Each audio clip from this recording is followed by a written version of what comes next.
नमस्कार, मैं नीलिमा ठाकुर आप सभी का सादर स्वागत करती हूं आगाज एक नई सोच पर। इवान मल्टीमीडिया स्टूडियो में हमेशा आप लोगों को मैं मिलवाती हूं ऐसी इंस्पायरिंग स्टोरीज से, ऐसी शख्सियतों से और ऐसे किरदारों से जिन्होंने अपने संघर्षों के बाद बनाई अपनी जगह और देश और समाज को दिया कुछ अद्भुत, अनुपम और जो लगे हैं ऐसी चीजों में जो समाज के हित के लिए हैं और लोगों को करती है इंस्पायर। आज ऐसी एक इंस्पायरिंग स्टोरी हमारे साथ यहाँ पर है, एक ऐसे किरदार हमारे साथ में है, कार्तिका हरि कुमार। हमारे साथ बहुत स्वागत आपका मैम स्टूडियो में। और जैसे कि आप सब लोग देख पा रहे हैं, कार्तिका हमारे साथ यहाँ है, एक आम लड़की जो खास बनकर आप सब लोगों के सामने आज आई है और इस आम से खास की कहानी के बारे में हम कार्तिका से जानना चाहेंगे। कार्तिका, अपने बारे में लोगों को थोड़ा बताएं। सबसे पहले तो thank you so much everyone and special thank you Neelima ji, जिन्होंने मुझे इस काबिल समझा कि मैं आज इस मुकाम पे उनकी बराबरी में बैठ के ये इंटरव्यू दे रही हूँ। तो उस चीज के लिए सबसे पहले मैं आपको दिल से धन्यवाद कहना चाहती हूँ। हालांकि मैं इनको पिछले 1.5-2 साल से जान रही हूँ, बट ये मौका मुझे कहते हैं ना, एक सही चीज का एक टाइम होता है। शायद 2023 हमारा मकसद शायद कहीं ना कहीं पूरा हो रहा है। और मैं अपने बारे में क्या कहूँ, मैं एक आम लड़की हूँ, एक south Indian typical conservative family की, जहाँ पे एजुकेशन, मॉरल्स, रिस्पेक्ट, इन सब चीजों को हाईएस्ट प्रायोरिटी दिया गया है। मेरा ये मानना है कि जो रियल वैल्यूज हैं, जो हम इंसान हैं, हमारे जो रियल वैल्यूज है वो हमारे अपब्रिंगिंग से पता लगता है। और मैंने अपने आप को समझती कि मैंने लाइफ में कुछ अचीव किया है, बट मैं इतना जरूर जानती हूँ कि मैंने आज जो भी किया है उससे मेरे जैसे कई लड़कियां जो शायद डर के मारे या हिम्मत ना होने के मारे कई बार वो पीछे लैक ऑफ कॉन्फिडेंस कह लो या एक फियर कह लो, इनसिक्योरिटी कह लो, उस वजह से वो पीछे रह जाते हैं। नीलिमा जी, मेरा आज ये मकसद इस इंटरव्यू का देने का ये नहीं है कि मैं अपनी तारीफ करूं कि मैं ये हूं, मैं वो हूं। मुझे आप सबको बस इतना बताना है कि मैं भी एक आम लड़की हूं, आप लोग की तरह एक नॉर्मल लड़की जो थोड़ी सी ज्यादा खास है, क्योंकि मैं अपनी कम्युनिटी में, अपनी फैमिली में इकलौती प्लस साइज गर्ल हूँ। यस, मैं प्राउडली एक्सेप्ट करती हूँ, मैं प्लस साइज हूँ और मुझे कोई फर्क नहीं पड़ता कि मैं मोटी हूँ। यस, मुझे बॉडी शेमिंग किया गया है, बचपन से लेके आज तक मेरे ऊपर एक सवाल उठाया गया है। मेरे टैलेंट्स, मेरे अचीवमेंट्स, हर चीज एक साइड और मेरा मोटापा एक साइड। क्यों? क्या मैं इंसान नहीं हूं?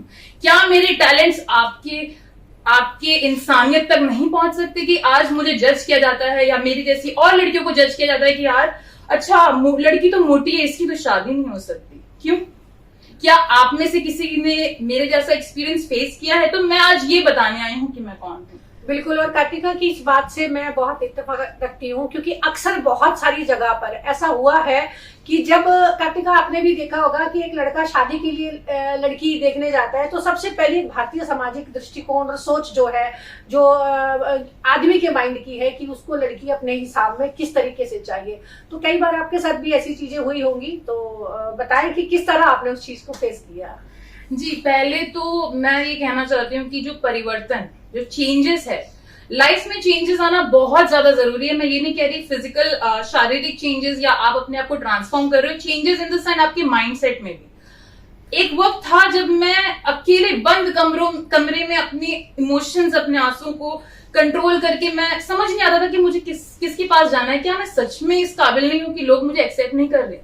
जिस दिन मैंने अपनी मेंटालिटी को चेंज किया, मैंने देखा यार जो मेरी क्वालिटीज है, जो मेरी अचीवमेंट्स है, जो मेरी अच्छी क्वालिटीज है, जब मैंने उन सब चीजों को रियलाइज करना स्टार्ट किया, मैंने ये सोचा कि physical appearance is never a priority for anyone.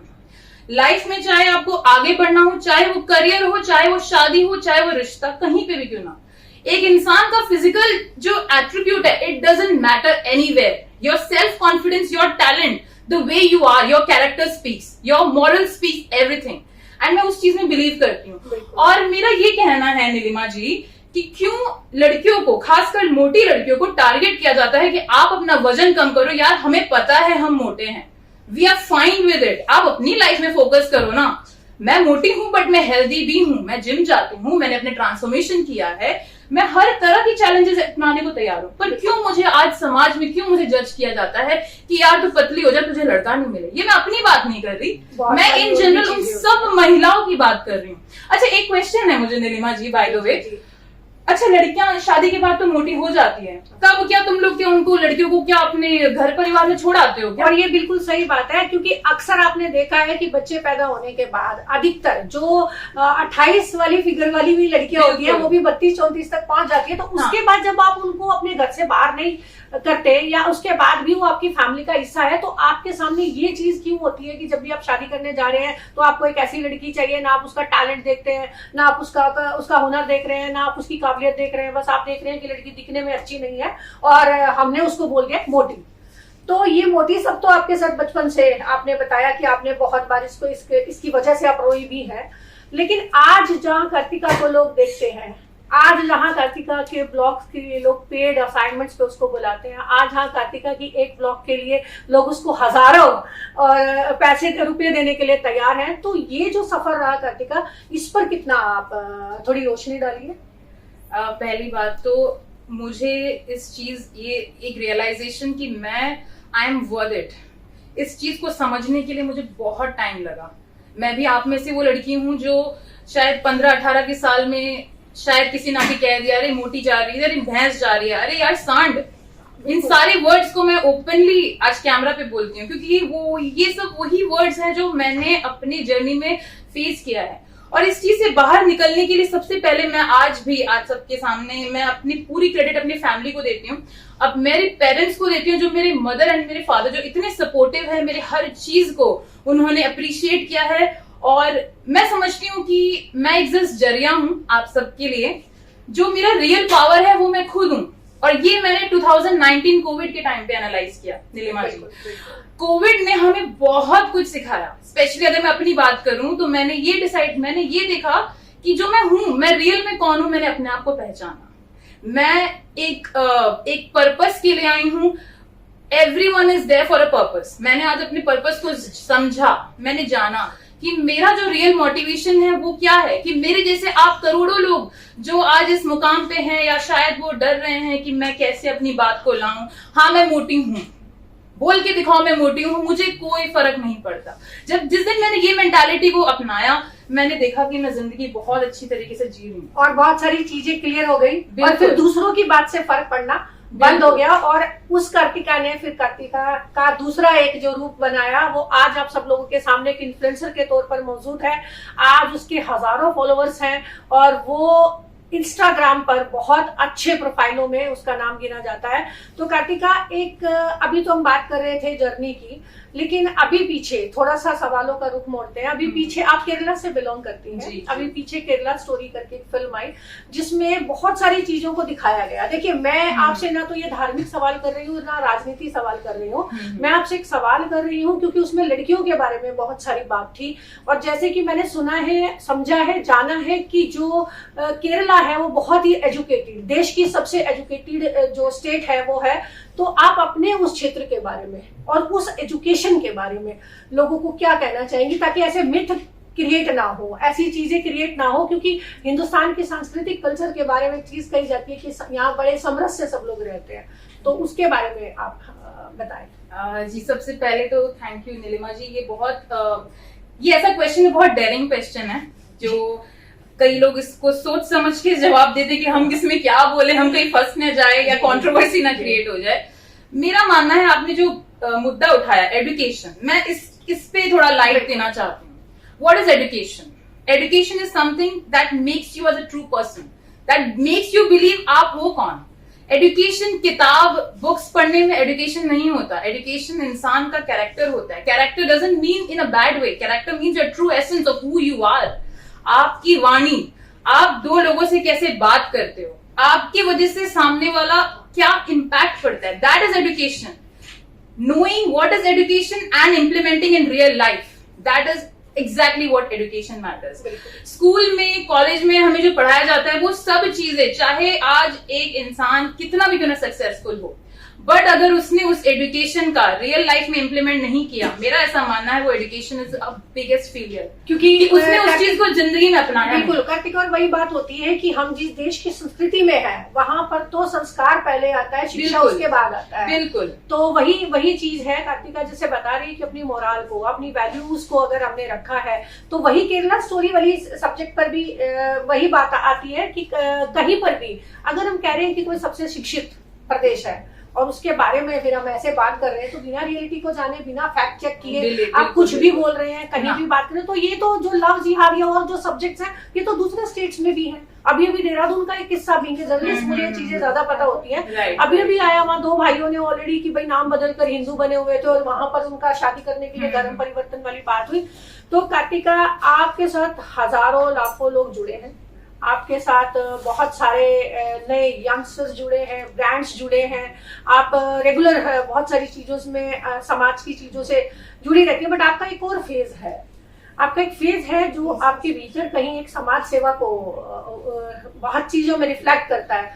मैं आपसे मिली थी तो मेरे ख्याल से इसी एक सब्जेक्ट पर हम दोनों को एक दूसरे के साथ कनेक्ट हुए, क्योंकि जहां तक मेरा अपना सोच है, मैं बहुत ज्यादा लोगों से इन्फ्लुएंस नहीं होती हूँ, और सच्चाई ये है कि जब तक कोई मानवता की चीज मुझे नहीं मिलती तो मैं उसको इनवाइट भी नहीं करती हूँ। और आज कार्तिका यहाँ पर है क्योंकि इसके उस फैक्टर से मैं बहुत ज्यादा इन्फ्लुएंस हुई, और थोड़ा सा उस पर भी उन बच्चों के लिए जिनके साथ आप कनेक्ट होकर कुछ चीजें सोचती हैं, या जो बुरे वक्त में आपको इंस्पिरेशन देते हैं, जो बुरे वक्त में आपको अच्छा दिखाते हैं, उस मानवता के लिए कुछ शब्द आपके।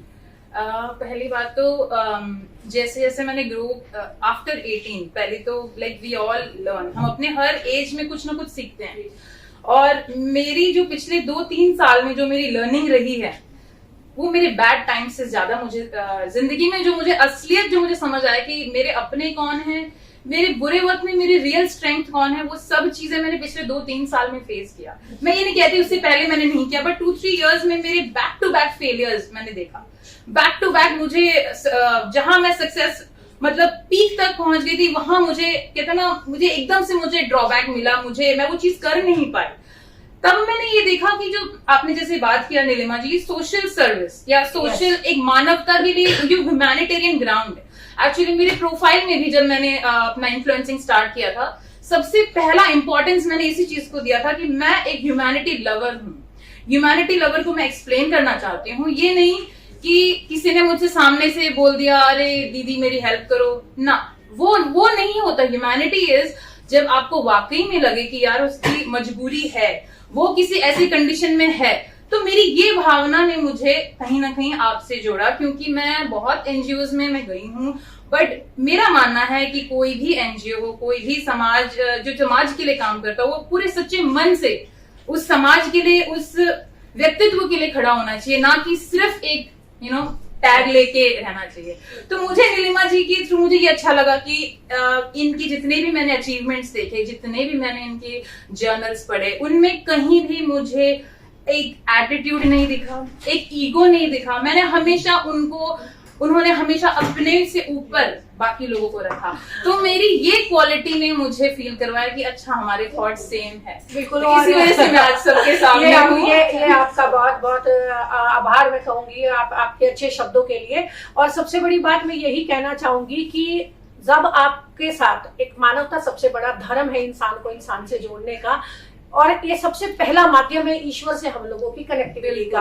और कार्तिका ने आज अपना बहुत कीमती समय हमें यहाँ दिया, और बस मैं इतना ही कहना चाहूंगी कि कार्तिका आप अपने जीवन में बहुत बड़े और अपने उद्देश्यों में सफल हो, और बहुत सारे लोगों को मोटिवेट करती रहे, आगे बढ़ती रहे। बहुत बहुत आभार स्टूडियो में आने के लिए। सादर धन्यवाद आपका। Thank you so much.